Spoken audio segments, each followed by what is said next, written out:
Yajue mawazo yangu. Mstari wa 24 ninataka uangalie. Anasema uone kama iko njia iletayo majuto ndani yangu, ukaniongoze katika njia ya milele. Angalia, ninachotaka uangalie hapo ndani. Mstari wa 20.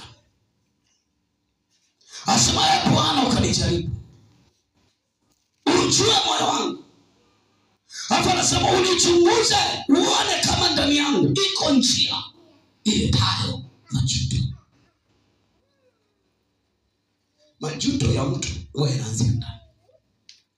Mateso ya mtu huwa yanaanzia ndani, hayako nje. Bwana Yesu asifiwe. Kwa hiyo amani yako iko ndani.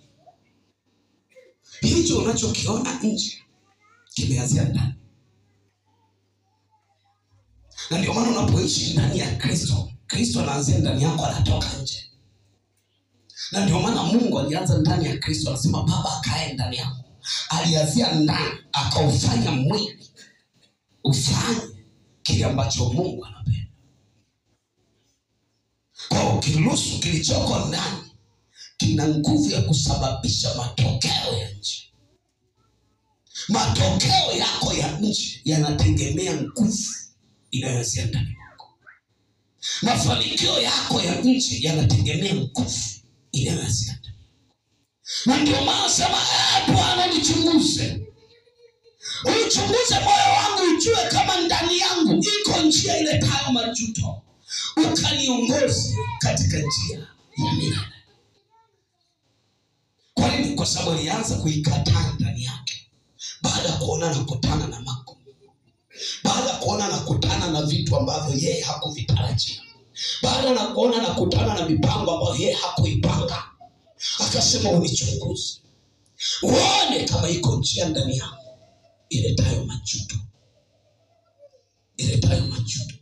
Na ndio maana ukisoma mahali pengine maandiko yanasema mwanamke mpumbavu ibomoa nyumba yake kwa mikono yake mwenyewe. Kwa nini? Kwa sababu ile ni njia iliyoko ndani yake. Bwana Yesu asifiwe. Bwana Yesu asifiwe. Bwana Yesu asifiwe. Kwa nini? Kwa sababu ni njia iliyoko ndani mwake ndio inamtengenezea majuto. Na ndio maana kuna baadhi ya maisha wengine wanayo ni njia iliyoko ndani yao ndio inayowatengenezea hayo maisha. Njia uliyochagua ambayo iko huko ndani yako.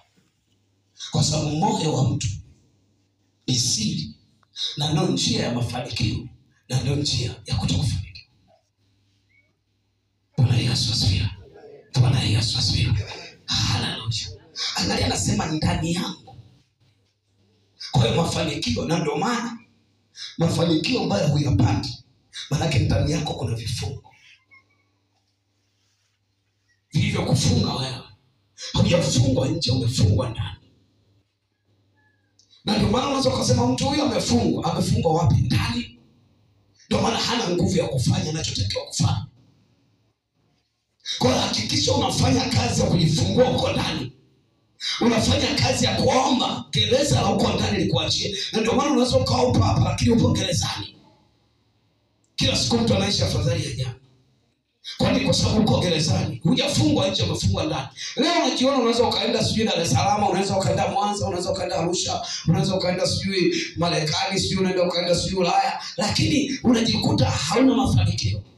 Kwa nini? Kwa sababu umefungwa, huwezi kupokea. Kwa sababu nguvu ya mafanikio iko ndani.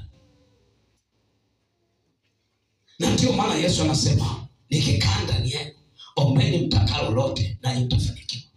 Ukikaa ndani yangu, hilo tawi huzaa sana.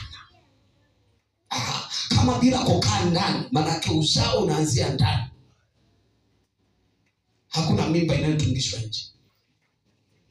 Ikitungishwa nje ni madhara. Bwana Yesu asifiwe.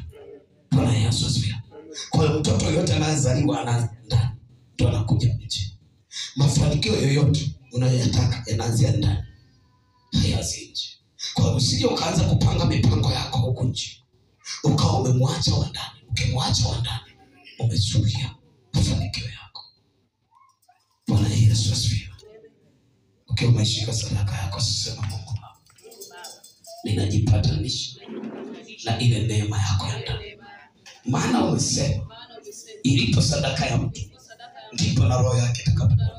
Sitoi sadaka yangu katika mwili, inaitoa sadaka yangu katika roho, kama ilivyoandikwa kwenye kitabu cha Matendo ya Mitume, ya kuwa aliyedanganywa hakuwa mwanadamu, alikuwa Roho Mtakatifu.